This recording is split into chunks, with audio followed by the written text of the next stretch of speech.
Good evening and welcome. It is February 9th, Monday, 2026, and this is your Monday night true crime docket from Courtroom Confidential, the fastest growing true crime news channel on YouTube.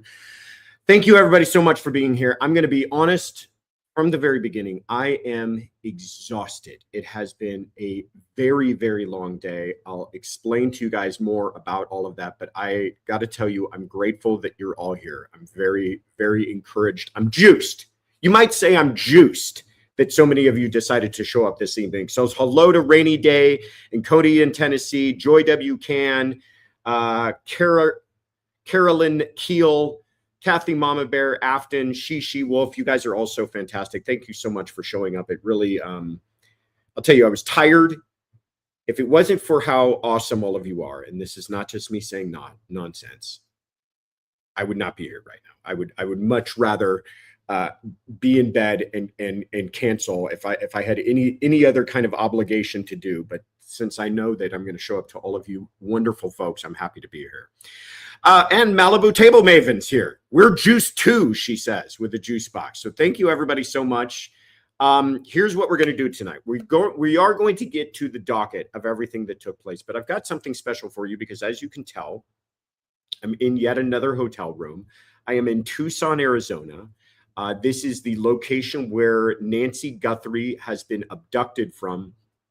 And I've got some information that you're probably not going to get anywhere else.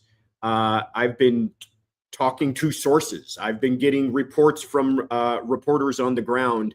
And I'm going to give you as much up-to-date information as that I have, along with some insights into some of the things that I feel is going on in this case. If you have questions, ask them. I'll try to answer as many as I can about the search. What's the latest on that? What are people feeling about it? Because I feel like I'm uniquely in a position to answer many of those questions. But then we will save some time to talk about everything else that's coming up this week, because I know this isn't the only case in the world. Oh, wow, we got a lot of new members to thank, too. I got to save my energy for those new member thank yous as well. Cody in Tennessee. Thank you, Cody. Thank you for kicking us off with your generosity, gifting a membership. I appreciate you. Thank you, Farm Girl, for the memberships. See, this is what I mean. You guys are so awesome. I appreciate it. Best Nancy, thank you for the memberships. Lou Ladybug just became a member. That's why I showed up for Lou Ladybug, to become a new member. Welcome aboard. You're going to enjoy this evening. And 1016 Debs. Thank you for the super chat saying thanks for all you do. Well, I appreciate you guys. I thank you all for being here. And as always, stay to the end. What do I say? Stay to the end for announcements. We've got some good stuff. Obviously, the programming is going to be a little bit different this week, considering that I'm not at home. What else am I missing? I think that's everything. Oh, for everybody who's new, and I hope we do have some new folks tonight. For everybody who's new, let me introduce myself. My name is Joshua Ritter. I'm a former prosecutor with the LA District Attorney's Office. I was there for about 10 years before I left to go into private practice as a criminal defense attorney, which I've been doing nearly as long now.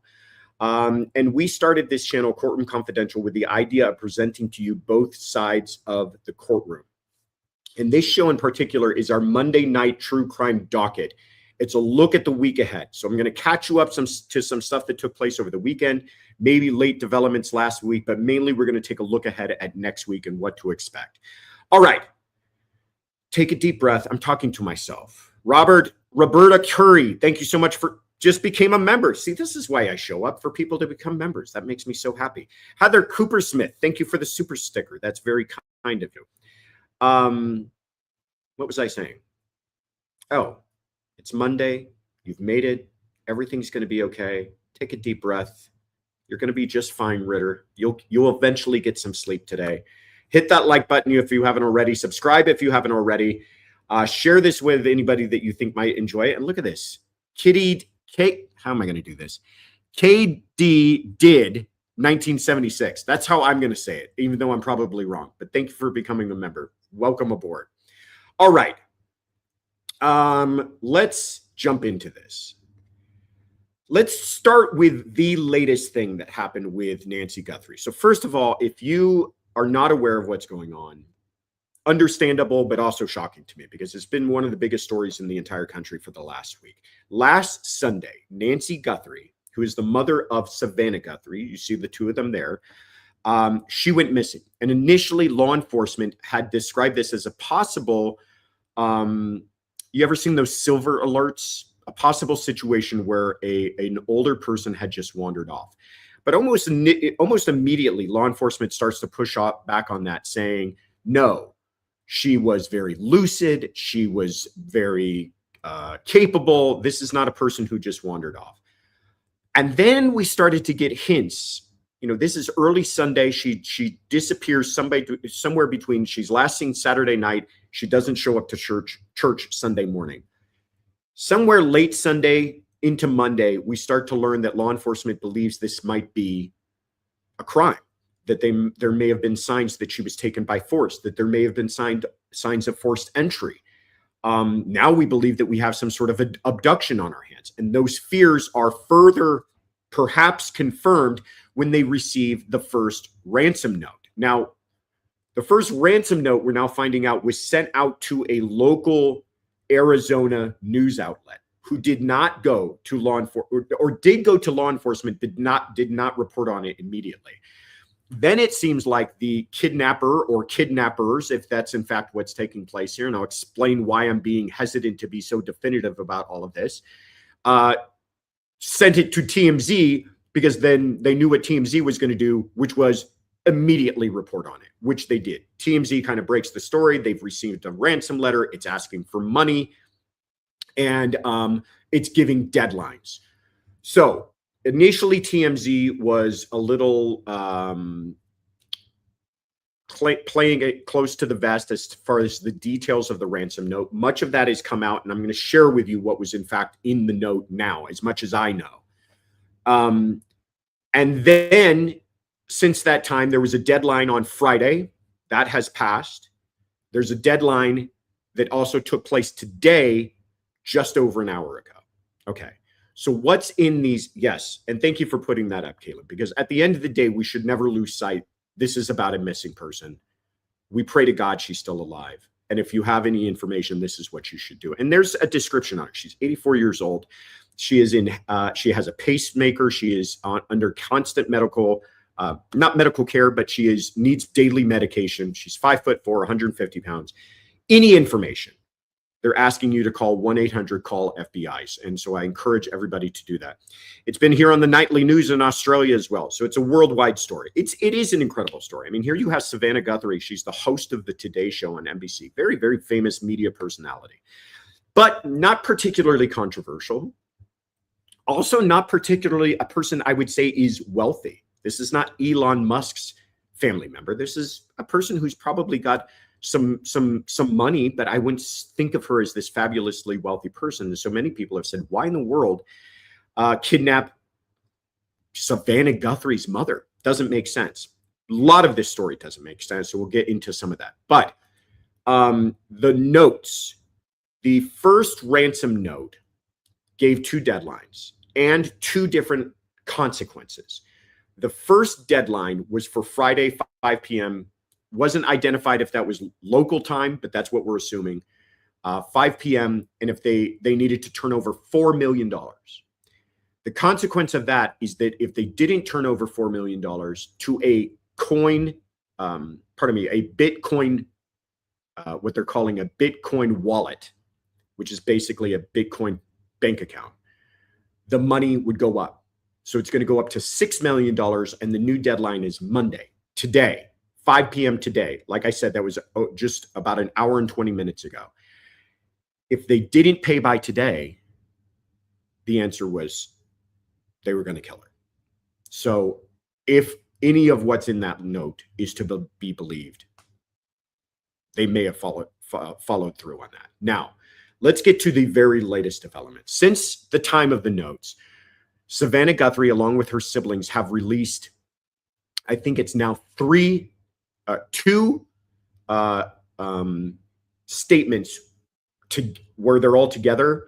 And then Savannah just today released a third statement where she's alone. These initial statements, you can see even there, she's reading from a piece of paper. The language appeared to be very highly curated, the almost coded language. Today was very different. And Kaylin, if you have that ready, I want to play today. This is just what came out, I think, a matter of 2 hours ago. This is Savannah's latest statement that she made. Go ahead, Kaylin. Thank you. Hi there, everybody.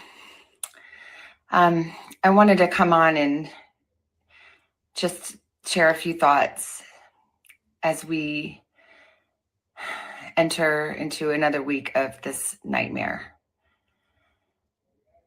I just want to say, first of all, thank you so much for all of the prayers and the love that we have felt, my sister and brother and I, and that our mom has felt. Because we believe that somehow, some way, she is feeling these prayers and that God is lifting her even in this moment and in this darkest place. We believe our mom is still out there. We need your help. Law enforcement is working tirelessly around the clock, trying to bring her home, trying to find her. She was taken and we don't know where. And we need your help. So I'm coming on just to ask you, not just for your prayers, but no matter where you are, even if you're far from Tucson, if you see anything, if you hear anything, if there's anything at all that seems strange to you, that you report to law enforcement. We are at an hour of desperation, and we need your help. First thing I'm going to say about this is it's heartbreaking. Obviously, you can see on her face that she has been to hell and back. She's been, like she said, in a living, waking nightmare for the past week. So first, initially, our hearts, our prayers all go out to her, her entire family for what they're going through. I can't even imagine this. But let's break down a little bit about this message because this was extremely interesting to me. First, and the first thing you notice is, first of all, she's alone. Now, is there much to make of that? I don't think so. I think this is one of those situations where they wanted to get a message out there. Savannah's the one with the Instagram account that everybody follows. It's probably just easier for her to hop on the phone and give this message. I don't think we should read too much into the fact that her brother and sister weren't with her. In fact, even in the message, she mentions them. She says, my brother, my sister, and I. There's still a united front there. I think what we can take away from this, though, is that it is not nearly as set up, as kind of programmed as the prior two messages, where she's not holding the phone. There is a setup camera. She's reading from a script. And I've described it as highly curated language, coded language, especially so in this second to last, the message that was received just prior to this, where she's saying things like, we want to be able to celebrate with our mother, and we understand you, and it would bring us great peace. And there was one other, talking about this is of value to us. Those are words carefully selected to transmit a message to these kidnappers. Okay. So obviously this newest message is not like that. It's extemporaneous. She's not reading from a script. She's not in fact talking to the kidnappers. She's talking to us, to the public. She doesn't even reference the kidnappers. She doesn't even reference the ransom. She talks about we are in a desperate hour, but she doesn't even really mention the deadline. And she doesn't speak to her mother directly. This is purely a call to the public to help. What can we be thinking about that, reading out of that? Well, I think it shows a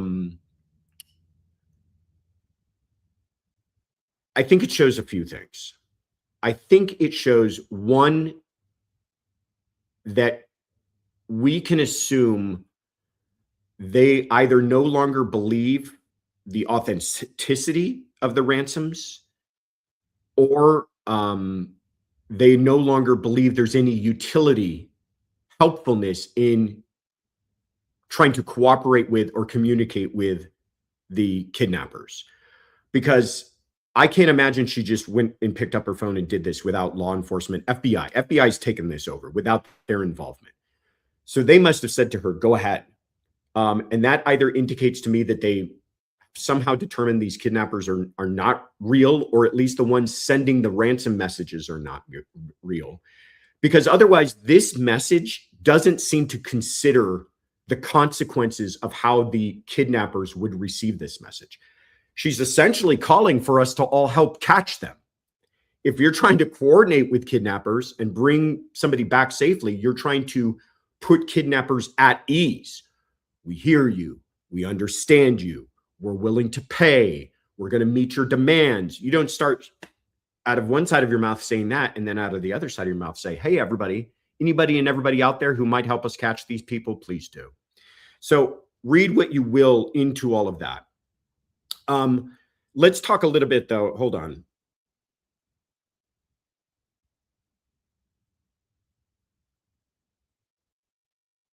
Okay, this is the latest from, oh, do you want to go ahead and put it up if we have it ready? This is the latest. I can't read that. This is from Mike Ruiz, who is the Fox Digital reporter. He's incredible. This is the latest communication, and this came out, I think, just before we went live. I was hearing about this being out there. This is new from the FBI. Bear with me, guys. I'm going to try to, let me see if I can't read this easier here.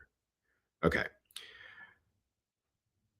From Mike Ruiz's Twitter, new from the FBI, quote, for more than a week, FBI agents, analysts, and professional staff have worked around the clock to reunite Nancy Guthrie with her family. The FBI is not aware of any continued communication between the Guthrie family and suspected kidnappers, nor have we identified a suspect or persons of interest in this case at this time. Additional personnel from FBI field offices across the nation continue to deploy to Tucson. We are currently operating a 24-hour command post that includes crisis management experts, analytics support, and investigative teams. But we still need the public's help. Someone has that one piece of information that can help us bring Nancy home. We need that person to share what they know. Please call us at 1-800-CALL-FBI. Okay. So this only further strengthens my point. I think that they feel the whatever, either the ransomer notes they've determined are not true, or whatever utility they felt that they were getting out of continued cooperation with the ransomers, the kidnappers, no longer exists. When you have the FBI making a statement like this, which is essentially, we need your help, that's a dire situation. That is a desperate situation. That is desperate hours. We've also passed the deadline. One theory I've heard people talk about is that they've paid the ransom, and that it simply didn't get them anything. That they paid the ransom, nothing happened, no response, and they now believe that that ransom was paid to a fake ransomer, fake kidnapper, an imposter. Now, I know that there has been reporting online from TMZ saying that they've been monitoring this Bitcoin account to try to see if there's any activity, and there's been no activity. Let me caution you guys against believing that that is not that it's not true, but that it's helpful. I believe that it's true. I don't think TMZ is flat out lying to us, but Bitcoin accounts can be set up very easily, a matter of minutes. I've talked to a Bitcoin expert over the last couple of days. They can be set up very, very easy. You don't need to go to a bank and open up a bank account and provide a bunch of ID. You can do this online. It can take anywhere from 2 to 15 minutes to do. The other thing we know is that the last communication from these ransomers to the Guthries did not go to TMZ. So it could be that in this last note that they provided a different Bitcoin wallet number for them to provide the money to. And it could be that they have provided that money. I strongly believe that they would have not allowed this timeline to pass, this deadline to pass, and not have paid that money. And I know a lot of people are saying, well, you're not going to pay that kind of money unless you get proof of life. And maybe that's true. But certainly Savannah, I think, can easily raise that kind of money. Certainly NBC can raise that kind of money. And the idea that they would just, because of lack of confirmation, allow this deadline to pass and take that kind of chance, I just don't see happening. Now, we have heard that there has been no proof of life. Well, let's talk about what proof of life means. Proof of life, I think many people are interpreting to mean a photograph or a video. Doesn't necessarily need to be that. Proof of life can be information. Proof of life could be Nancy Guthrie saying, I took Savannah to the zoo on her 4th birthday. Only information that would be known to her and her family and not to these kidnappers that could authenticate that they have in fact been with her, talked to her, communicated with her, have information to show that they've been with her. It doesn't necessarily need to be her holding up a newspaper like I think a lot of us imagine. Now, the FBI has said that hasn't been given, but we don't know if they're going to as granular a level as I'm talking about. I do believe that they have, at least until this last message, been taking those ransom notes as somewhat credible. Though they've always referred to them as unverified, they've responded to them and acted as if they are credible. And that's why I say, do you take this chance? Do you take the kind of chance without seeing a live photograph of your mother? Do you take the chance that you're bluffing? Is that the kind of, the game of chicken you want to take? Or do you pay the money and hope for the best? And if that turns out to be false, well, then at least you're not losing sleep every night knowing that you didn't do the right thing. Here's the other thing I'm learning about Bitcoin, which I was not aware of. So, just goes to show you I'm not an expert on everything. I was under the impression that Bitcoin was kind of a very secure way of transferring funds. Not true. Not true. I've spoken to Bitcoin experts over the last couple of days. They said that information can easily be tracked. Shocking to me. I thought this was just the way that you do things on the dark web. Illegal activity is all conducted with Bitcoin.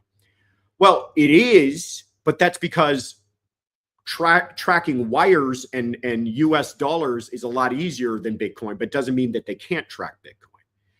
In fact, federal agents have databases of Bitcoin wallets that have been used in past criminal activity. So this Bitcoin address that was wallet number that was provided initially or at all, they're immediately running that through a database to see where that comes back. Has that ever been used before? So it could be that these kidnappers are savvy to that, aware of that, not going near the money, not doing anything. Because the other thing you have to do after, let's say you are the kidnapper, the other thing you have to do is get it out of the Bitcoin and into some sort of US currency or any currency that you can in fact spend, because you can't start buying mansions all that easy and in South America and expensive cars with Bitcoin. That transaction can be traced as well. So this story isn't over even if they transferred the money. It doesn't go into some bottomless pit and it will never come back again. In fact, it might be one of the best investigative tools that they have available to them is in fact putting the money out there and seeing who goes and gets it. So that's some of the interesting updates that I've learned recently. Let's talk about on the other side of things, where we have seen kind of more boots on the ground investigation work done in this case. First of all, over the weekend, we know that photographs were out being taken of Amy Guthrie's home. This is the sister that we see photographed here. And I want to say something about this. I know that there's been a lot of speculation about the sister, the brother-in-law, whether they should be implicated in all of this. I will say everything that we have been heard coming from law enforcement does not indicate that at this point. Doesn't mean it's not true, but nothing we are saying is confirming any of that.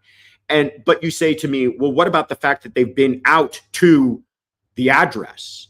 That they've been out and photographed inside her garage. Isn't that highly suspicious? Well, I think there's a couple of ways of looking at that. One, you could say, yeah. And I think both of these are acceptable arguments. You could say, yes, that does show that they are zeroing in on a suspect if they're out taking photographs. Or you could say, listen, when you reach a dead end in an investigation, you don't just sit there and twiddle your thumbs and hope for the best and hope that the phone rings. You go out and start pounding the same stuff again. You start going through the same searches. You start redoing things, doing them more thoroughly, gathering more evidence, because you don't know what could become important. So they know that at one point that evening, Nancy Guthrie was at the sister's residence. Going through that residence is not a waste of time when you've got nothing else to go on. One other thing I'll add to this is one interesting thing I'll add to this is that people were saying, well, they were out at night taking these photos. That's not all that shocking. Police don't operate on the same 9 to 5 that all of us do. They're going to go out to that residence and they're going to take photographs whenever they feel that is necessary, because this is a time-sensitive investigation. But what is interesting is that they were, according to, and again, I'm going to give some credit here to Mike Ruiz, because he had cameras out there and was photographing, actually videotaping this as it was taking place, but he could hear what was happening as well. They were inside the garage, and inside the garage, it was dark. So he sees them going around. He doesn't actually see them, but he can see from the lights inside of the garage. There's windows that go into the garage. They can see that they're in the dark of the garage going around with flashlights, and then in the dark taking photographs. Now, that is a strange situation, okay? Why would they be doing that? Well, one of the obvious things that has been put forward is the concept of luminol. Luminol is a chemical used to detect the presence of blood. Well, luminol is best detected in the dark using a black light to show where it's been chemically reacting. It's not helpful to do that with all the lights on. So if you can imagine them searching around the room, they detect luminol, they're going to take a photograph, and then they're going to take a flash photograph to see where that was in fact photographed. Now, again, does that mean, oh my God, they found blood? No, just means that they're doing an incredibly thorough investigation. And I'm being purposefully guarded with my comments here, because I personally am not going to hand out suspicions, especially against family members, when I don't have full-fledged confirmation on that. And to me, that's people in handcuffs, okay? The other thing that they did is they removed what appears to be, I think that's right, a video camera from outside of Nancy Guthrie's home. They went back, put a ladder up, went outside, grabbed that video camera. Now, that immediately raised the question of, wait a minute, we thought that these cameras weren't helpful because there's no account attached to it. That's what we've been told about the surveillance that we've had so far. Nothing we've been told has changed that, but let's explore this a little bit more. We've been told that the camera from the front was disconnected. They know the time that it was disconnected, that it apparently detected a person. Doesn't necessarily mean it saw a person, but it registered as detecting a person somewhere in between 1:45 and 2:30 a.m. Okay, approximately. But that there's no video attendant to any of that because she didn't have an active account that would record this information. So all they have is kind of the digital record from those devices. So what would be the point in gathering up another device? Well, there is apparently skeletons inside of the software of a lot of these, inside of the data that can be useful. Even if we're not talking absolute video, we could still be talking about further establishing deadlines or timelines, when people were moving, when things were happening. So again, I don't know, and they're not telling us if any of this is in response to further information. Are they getting tips? Is somebody telling them, go grab that camera? Or if they're noticing we never grabbed that camera, go out and get it. The last thing I'll talk about, and then I'll take some questions from all of you, is the newest thing is we saw them removing manhole covers. And these are part of what we're now told are septic tanks, and that they were poking sticks around inside of there. Again, does that mean that they received a tip? You got to look inside the septic tank. Something's in the septic tank. Well, no, it doesn't necessarily mean that. Could mean that. We're not being told that. You know what? If you remember in the Koberger case, I believe they actually removed the drains from inside of the house as well. What are called the P traps inside of the drainage to your sink. Because that can capture evidence, even genetic evidence, sometimes survive in that. And they might be thinking, hey, maybe something washed down into this septic tank that might be valuable to us. I think it's not outside the realm of possibility to take a look at that manhole cover and go, listen, if you were really desperate to hide somebody, that could be a place to hide a body. Sure. But I think more than anything, what they're doing is they're saying we're literally not going to leave any stone unturned in this case. When you've got a case with no hot active leads and you've got tremendous resources like they do here, you don't just sit around and twiddle your thumbs. You figure out things to do because you don't know at this point what could be valuable. So somebody sitting around looking at aerial photos notices, hey, what are these manholes on the property? Have we checked that out? Send out some agents and go check that out, because at this point, you never know what might be helpful. So I think in summary, where we stand right now, clearly from the FBI, from Pima County, they don't have active leads. They have no person of interest. They have no suspect. And it sounds like the Guthries have come to terms with the idea that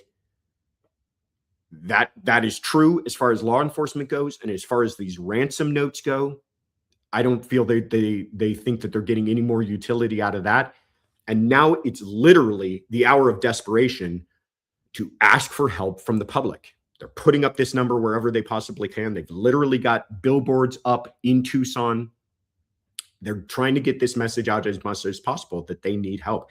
That is a desperate, desperate situation. I got to tell you guys, if you had told me last Sunday that we would, a week out, 9 days in, still be no further close to apprehending someone in this case, I would say I don't believe you. In this day and age, I simply don't believe you.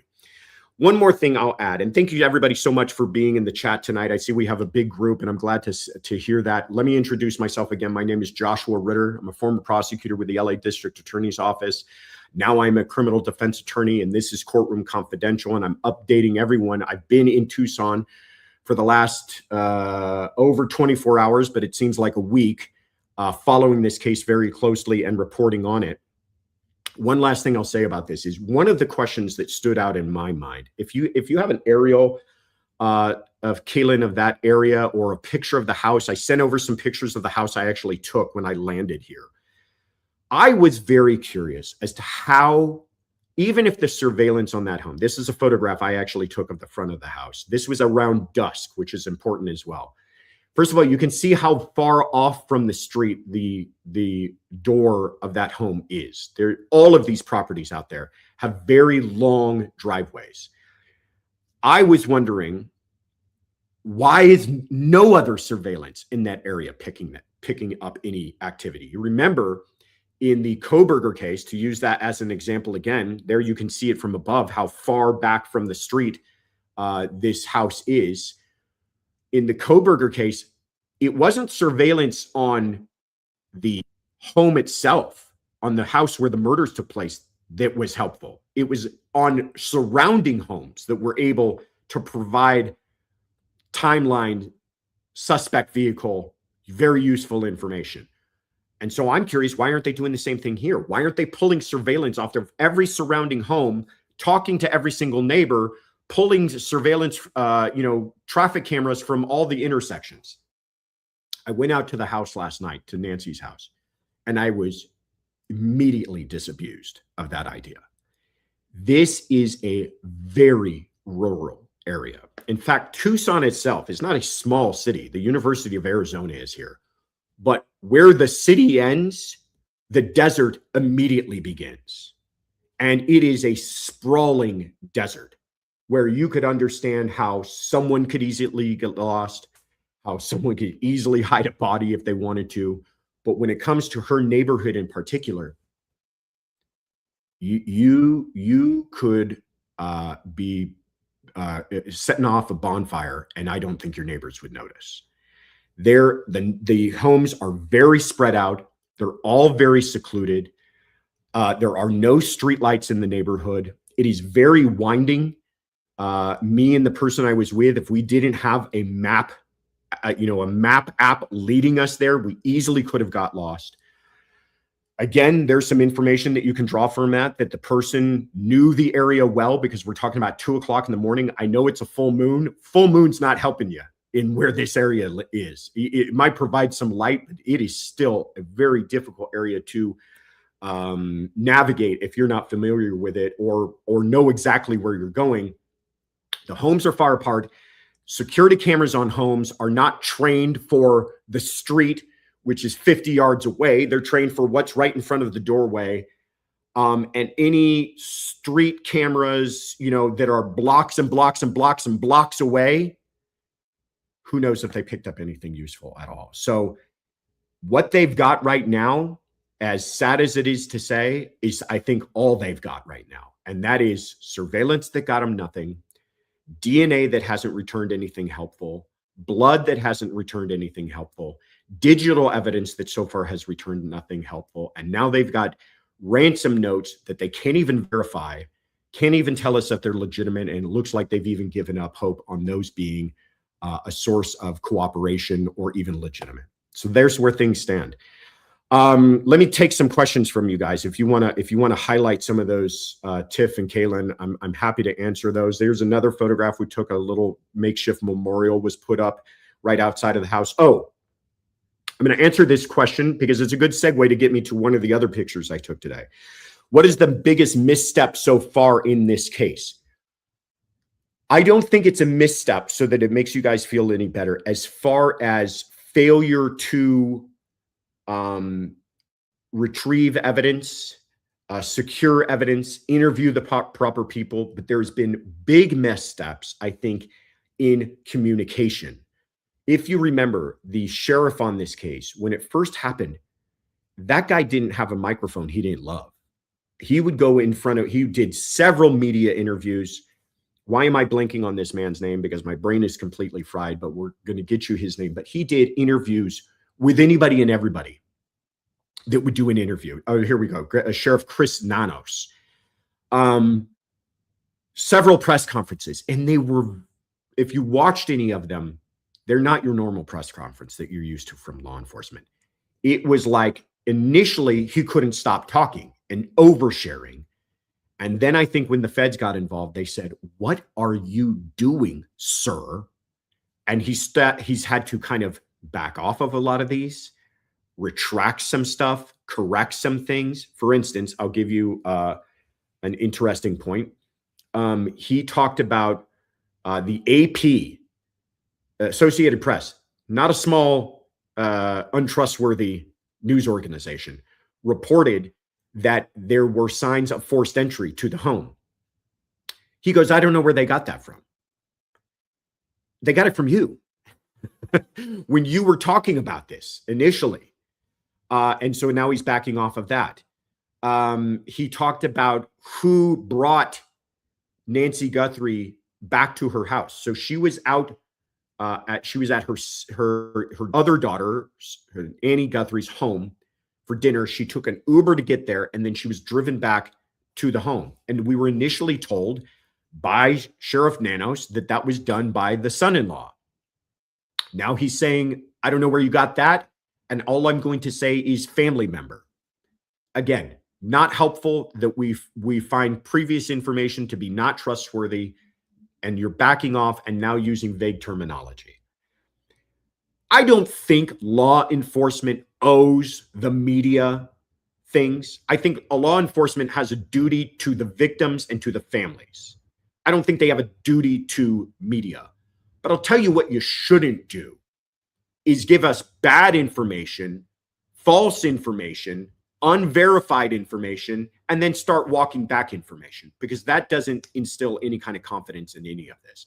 I think that has been, I don't know where the previous question was, but I think that has been the biggest misstep. I have not seen, I know we've talked a lot about why do they keep on going out to the crime scene? Why do they keep on going out there and doing further searches? Why are they releasing the house? I'm not as concerned with all of that, because it's not like the evidence is going anywhere. Even if they have to go back a day later and retrieve it, you release the house, probably not the greatest thing in hindsight, but again, nobody's going in and out of that house. But the biggest misstep, I think, has been in the messaging by far, to the point that now here we sit close to an hour, or pardon me, close to 2 hours past the deadline, where we believe, according to the ransom notes, they were going to do this woman harm, and nothing from the sheriff's department. No press conference, nothing saying where we're standing. All we get is something from the FBI saying, we've got no leads. We need your help. So, all right, what is the next question that we got up here? I'll do some thank yous too. I know I've been kind of blabbering on. I don't know where I'm finding the energy for this, but let me thank some folks. Cody in Tennessee, thank you so much for coffee in the morning. I will need it. Thank you, Cody. I appreciate that. Eroy, good to see you, says, shout out to Tip for holding it down so we can get the inside scoop. Kaylin for keeping the lights on for us CC crew members, the mods, for the love and care they show all the members. Absolutely. Amen to that. Thank you so much, Eroy. Appreciate that. Southern CJB, thank you for the super chat, says, the question is, why do we need all this crazy, shady, private, sketchy stuff in the first place? If you're talking about the investigation, as far as like, what are they sharing, what are they not sharing, I agree with you. I again, I don't think that they owe answers to the media and the public, but if you're going to start doing that, do it correctly. If you're going to share with us little information, at least make sure the information you share is accurate. Here's another thing I'll say on that, and then I'll get to the next thank you here, is that you're now asking for the public's help. So how about you be a little forthcoming to the public with what you have? If you're asking all of us to help you solve this crime, and that's where we're at, sadly, on this case, then maybe being a little more forthcoming about things would create some more encouragement from folks. Thank you, Southern CJB. Come on, Souza. What do we got next here? Tiff Ritter says, we just hit 67,000 subs. Thank you all so much for your support. Super Juice. Thank you so much, you guys. That's fantastic. I didn't realize that. That is great stuff. Appreciate you all. All right. Who do we got else here? Let me answer some questions. No more questions? No more questions. Eroy, thank you so much for the Courtroom Confidential memberships. I appreciate that. We've got so many people in the chat tonight. Really love having all of you new folks here. And I hope some of you got some of those new memberships. We do try to put as much work into our membership program as we possibly can. But let me see if we've got questions, because I feel like I've tried to touch on everything. And maybe I didn't miss that. Releasing the house, in my opinion, was strategic surveillance. Well, that's an interesting thing. Court Daniel, thank you for that. Not something I had thought of. That's actually kind of a clever thing. Who, if you release the house, who might go back there? Only problem with that is, I would say, is releasing the house didn't mean that the house wasn't under surveillance. There is a crowd of folks outside of that house. I mean, you don't see it here in the picture, but up and down that whole block, there's nowhere to park. Because there's media and alternative media and YouTubers and everybody out there watching it. So it's not exactly like you could sneak into that house. There you go. But great point there. Let me see what else we got here.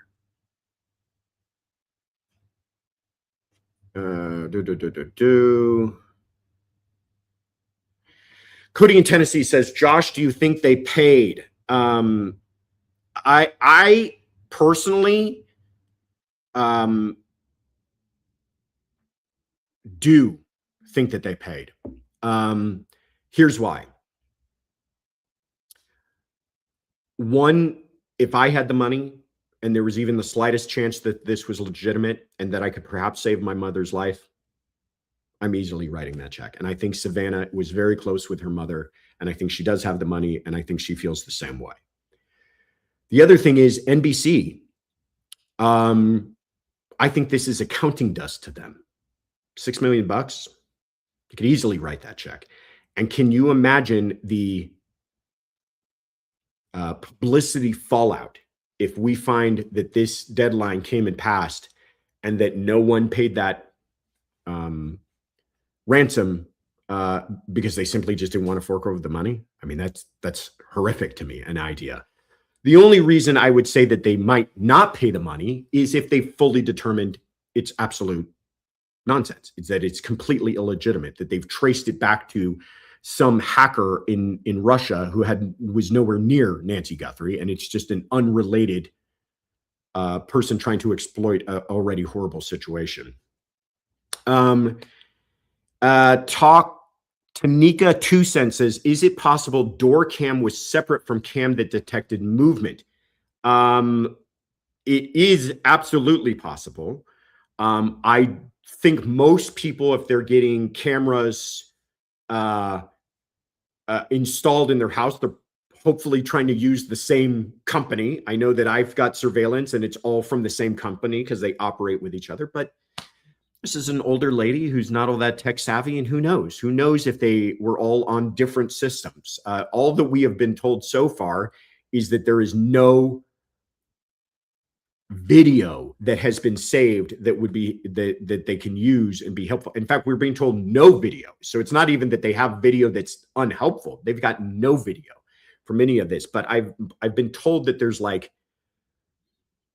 ghosts in the machines when it comes to these actual hardware, that they could perhaps find some useful information and all of that. Thank you for that. What do we got? Polygraph the human pie detector says, Josh, is it possible they knew notes were fake before, and second message was to pretend they believed and to try to get a response to trace? So I've heard this come up before, and I think it's a very interesting hypothesis.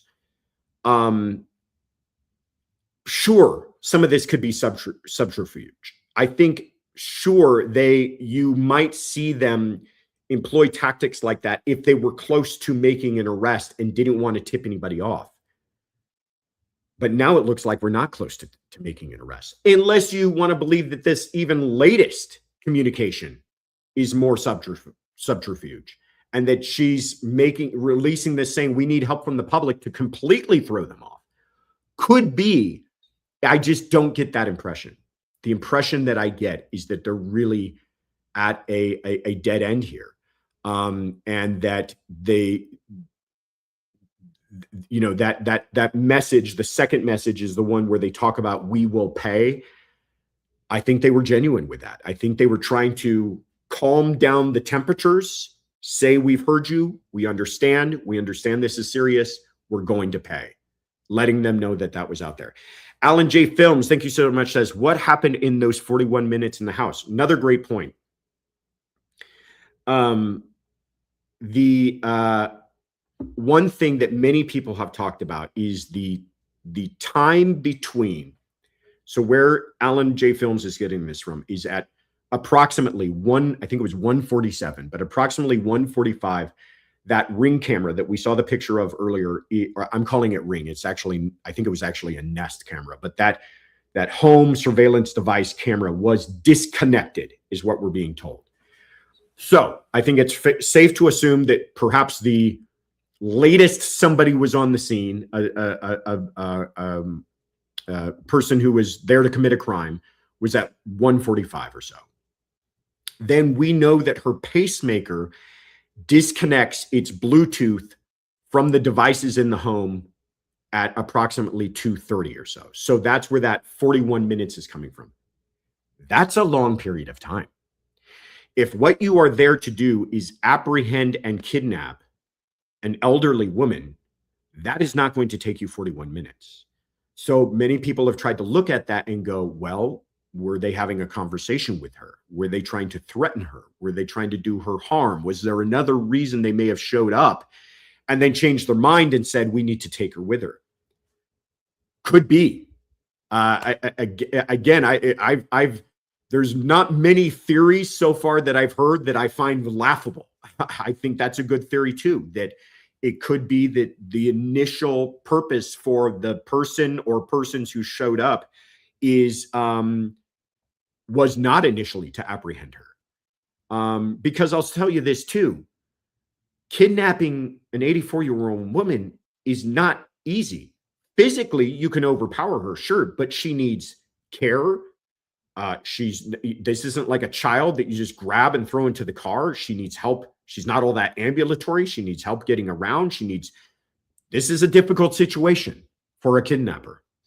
One other photograph I wanted to share with you guys, and I will get to that next question here, but is this photograph that I took place here. So leave that question up. This is where I was standing for hours upon hours today. We literally got to the parking lot of the sheriff's station before any of them had showed up to work, and I was still there as they were all leaving for the day. So I did a longer shift than anybody at the sheriff's department today. We were told, if anything happens, watch these trucks. These are the SWAT and tactical rescue trucks for Pima County Sheriff. Those things are sitting there gathering dust. In fact, the whole sheriff's department had almost zero activity today. We didn't see squad cars coming and going. It appeared as it was a lazy Monday at the Pima County Sheriff's Department.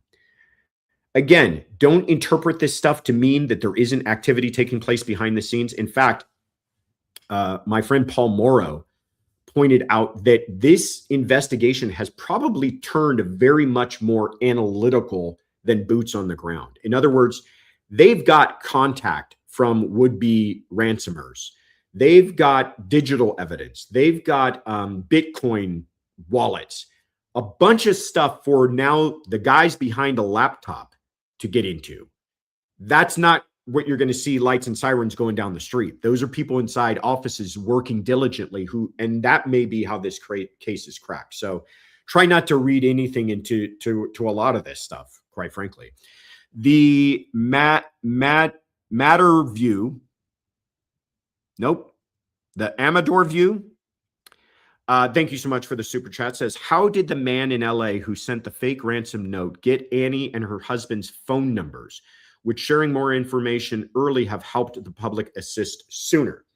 So to your second question, I think the oversharing of information is what has led to a lot of skepticism about the ransom notes. I think asking for the public's help and being upfront with them about this being a crime earlier would have been helpful, but not necessarily the overshare on information that wasn't confirmed. So that's your second question. To your first question, this person has already been indicted. That person got their phone numbers from a public search, got their names and searched for it. That's a scary situation. We talk about this a bit on this channel. Be careful about what information of yours is out there. You got something like a first name, last name, and a city, Annie Guthrie, Tucson. You're going to be able to narrow that down. And this person did narrow it down, found their phone numbers, and using what's called a VoIP, meaning essentially an internet-based telephone number that provides you with a phone number not connected to your own, texted them. Now, some misinformation that's been out there is that this person was perhaps connected to the ransomer. Not at all. Or connected to a ransom note. Not at all. This person didn't send any of the notes. This person just tried to profit off of the notes having been sent. And it's even unclear if they were trying to profit. It looks like kind of a mischief maker, but now he's sitting in a federal jail somewhere. So thank you so much for that. The Amador View. Eroy, thank you. Good to see you again. Says, I keep seeing comments on other YouTube lives that say she has a net worth over 40 million. She should just pay it.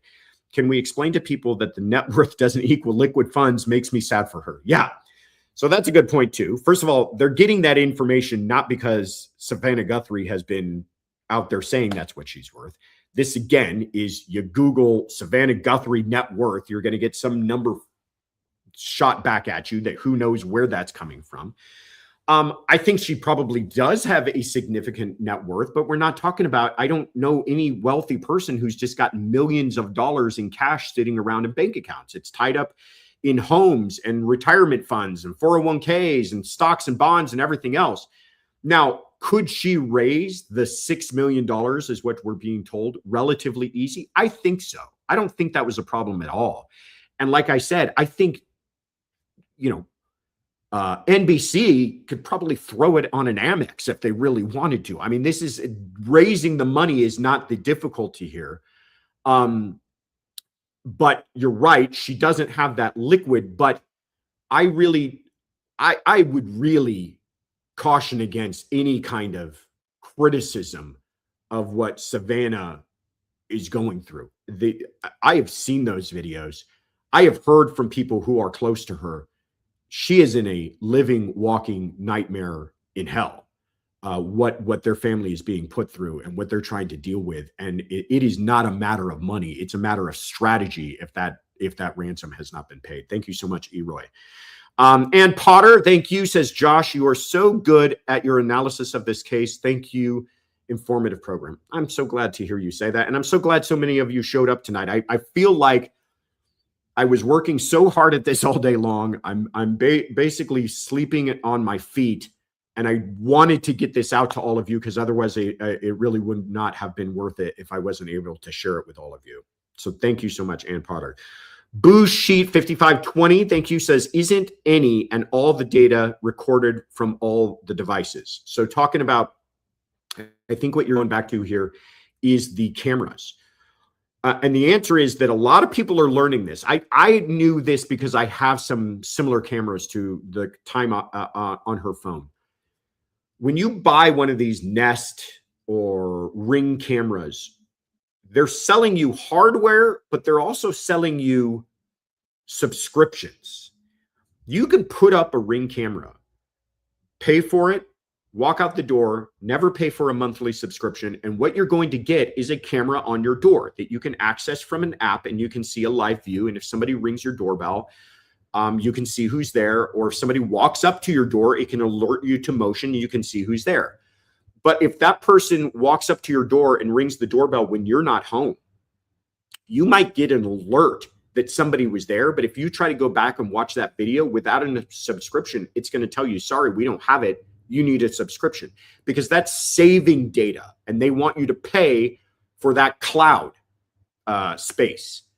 So many people don't know this. They either get the device, never sign up for the service, or they get the device and it comes with 3 months of free service, and they think, well, I've got the service, and then they never renew the subscription, or they change credit cards and they never update it, or whatever happens, and these subscriptions go bad.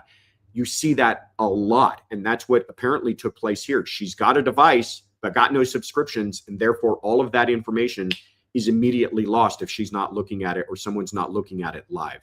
So sadly, that's the situation that we're left with here. Check your devices, everybody. Check your subscriptions. Make sure they're all up to date. Therapist, good to see you, and thank you for the super chat. Says, appreciate you and all you do. That's very kind of you, and you're juiced and I'm juiced. All right. Arizona Gal 89, thank you, says, hi, Josh.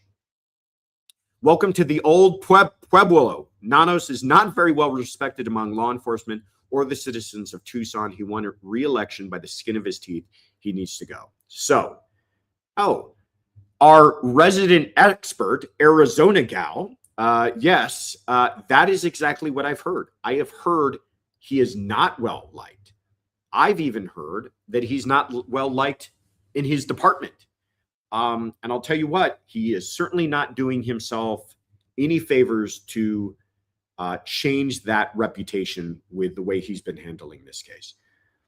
I think he's been earnest. I think he wants a good conclusion to this.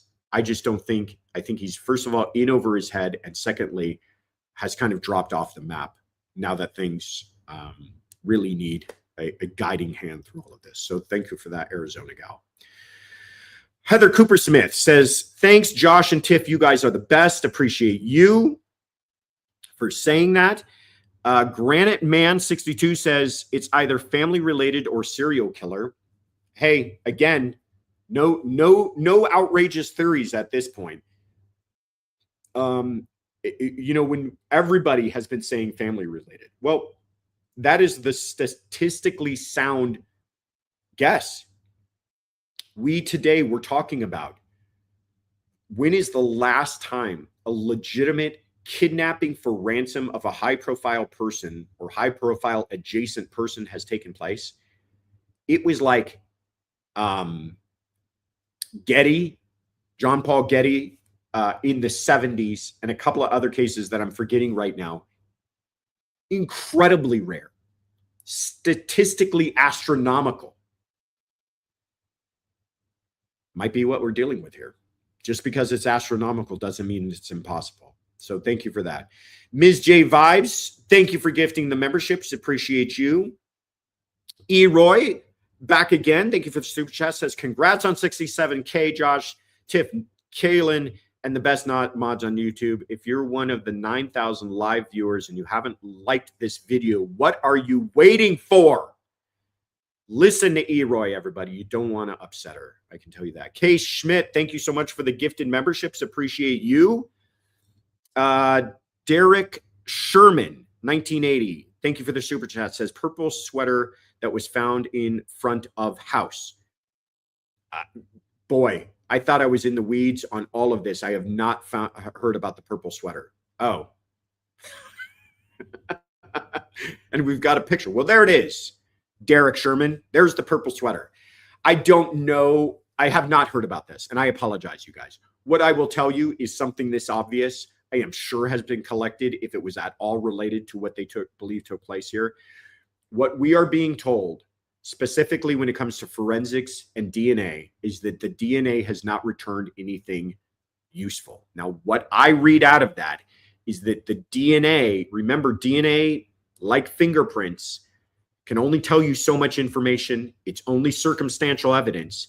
What it can tell you is if you find someone's DNA, that person has at some point been in that house. Won't tell you when, won't tell you what purpose.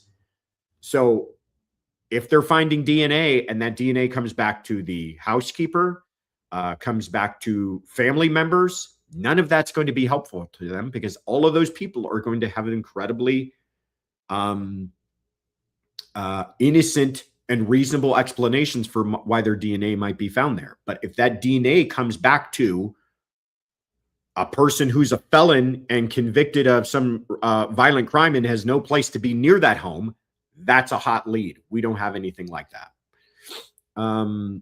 Granite Man 62 back again says, nothing has been clever. No suspects or victim. No suspects, certainly. The idea that we are this many days out with no suspects is absolutely mind-blowing to me. 35 years as police officer smells like outhouse. Interesting. Thank you. Hippie Mimi says, I'm still hoping for a positive outcome. I am too. Everybody is.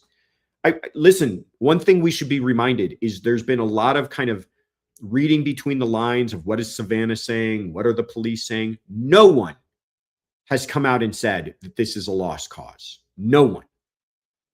In fact, just the opposite. They're all saying we need help. So I think it's important to keep that in mind. The Popular Bluff, thank you, says it must be increasingly difficult to hold someone against their will the longer this moves forward. Yeah, excellent point. The longer this goes on, where are they hiding her? How are they keeping her alive? she's a person who needs medication as well. All of that, I think, is why the situation is so dire. And you're right. You just don't see this with people being held captive like this for this long. Therapist, good to see you, says, do you think Savannah went rogue today? I do not. I know some people have said that. I do not. I think that they may be frustrated with law enforcement, but she even said in this statement that they've been working diligently. And by the way, whatever missteps have been taken by local law enforcement with the sheriff, the FBI has not done any of that. The FBI has been spot on, dedicating incredible resources to this case. And I just don't think, even as desperate as she is, she would, like you said, go rogue. And it sounds like the FBI, even in their statement, is essentially saying the same thing that she is. But great question, Therapist. Shy Gal, good to see you, says, we have over 9,000 in the chat. Please hit the like and thank you. Thank you for that, everybody. And thank you, everybody, for showing up tonight. I feel very good to be sharing this information with all of you. Humankind, thank you so much for the super sticker. As soon as we get through these, I'm gonna kind of wrap up, guys. Pantufel says, only subscription that matters is CRC. That's very, very kind of you. Thank you. Alan J. Films, why didn't anyone text her all night? So I don't know where, again, I try to know everything about this case. I don't know if there's been information about whether or not her phone was left there, was receiving text messages. But I will remind everyone that this took place in the middle of the night. So, again, we're in one of those kind of Koberger situations where even if you had other people's phones and could track their activity, if that person's phone, let's say, was left at home to commit this crime, then the lack of activity from that person's phone isn't going to raise any alarms because nobody's up at between 1:45 and 2:30 in the morning. So it's not suspicious at all. What would be incredibly suspicious is activity at that time at night, and that might make them a prime suspect, but nothing like that has been disclosed to us. I don't believe any of that exists. Granite Man again says 69% of family violence crime is against females. Very true. Listen, all of your points are excellent. Kelly King Get Right says profiling evil in the house. Great collab. Yes, Tiff. Thank you for that. Beck Mick R412 just became a member, everybody. Thank you, Beck Mick. That's now what I'm going to call you, Beck Mick. Stacy McGowan just became a member. Welcome aboard, Stacy McGowan. Derek Sherman just became a member. Appreciate you, Derek. Welcome aboard. I think you're going to love it. Robin Lane just became a member. This right here made it worth it to me, guys. I'm very tired, but this made it worth it to me. So thank you, Robin Lane, for becoming a member. Eroy says, let us, the crew, remember that we knew pretty much nothing about McKee. Woke up the next morning to his mugshot. In my opinion, how every case should be done. This is an excellent point and shouldn't be forgotten. Just because we feel it's a desperate and dire situation doesn't mean law enforcement isn't right now pounding on somebody's door. In fact, I keep on getting alerts from our team on the ground that they're continuing to hear about stuff. Little whisperings come up. Hey, police are out at the house again. Police are doing this. And think about that. Think about Koberger. That went on for days. Boom, Pennsylvania, arrest is made. Is Elizabeth Smart? We just watched that documentary. That case went on for weeks. This case is different. We've got a woman who's in a medical situation. So we hope that it doesn't go on that long. But, the idea of somebody getting away with something like this with this many resources dedicated to it, I think they're going to break this case. I just hope that they break it with a positive end to all of it, and not just simply an arrest. All right, Eroy says, welcome new members and viewers. I hope you join us again on Wednesday. Tiff Ritter, no need to make Josh read this. Tell him to go to bed.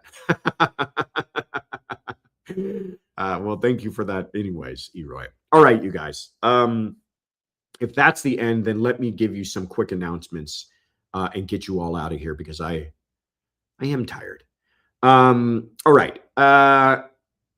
There is other stuff going on this week, and I'm going to just blow through it. But last week, Timothy Busfield, famous actor, was indicted on 4 counts of criminal sexual contact with a child.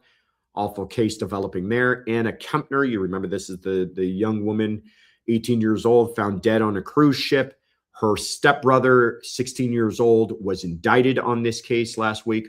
Paul Canero, this is the horrible case of this brother essentially is accused of annihilating his entire other brother's family, 4 members of that family, including 2 children. That's an ongoing trial. The Alexander brothers, wealthy real estate moguls from Florida, all being federally indicted on sex crimes. Their trial's ongoing. Colin Gray, this is the father of Colton Gray, who was accused of the Appalachia High School shooting in Georgia. His trial, jury selection's beginning today. Dale Warner, he's going to be back in court on Wednesday. I think that's for continued. I think they're taking up jury selection, or they're hoping to finalize it, and they want to start opening statements on Wednesday. That's where we're at. Oh, and just in case you were sitting here wondering yourself, where am I going to watch that? Well, you're going to watch that, all of you, at Courtroom Confidential Live Trials, which is our sister channel that does all of our live streaming of trials. So right now, if you're new tonight, thank you so much for being here, but we got something else to share with you, and that's go over to CC Live Trials. There's the link. And subscribe so that you can watch this trial live with all of your Courtroom Confidential crew members. Ashley Buzzard is back in court, accused of murdering her daughter. She's got her preliminary hearing this week. And Juliana Perez Magalhães, this is the au pair. She's going to be sentenced, which I'm kind of interested in. I want to know what she's going to actually get. She's going to be sentenced on Friday. Grizzly Bear Kelly D has been a member for 6 months, everybody. Golf clap for her. Great input tonight, Josh. We needed to hear you. Well, thank you, guys. That means a lot to me. And Nate has been a member for 5 months. Happy birthday, Nate. Says, always loved being here with everyone. Thank you. That was very kind.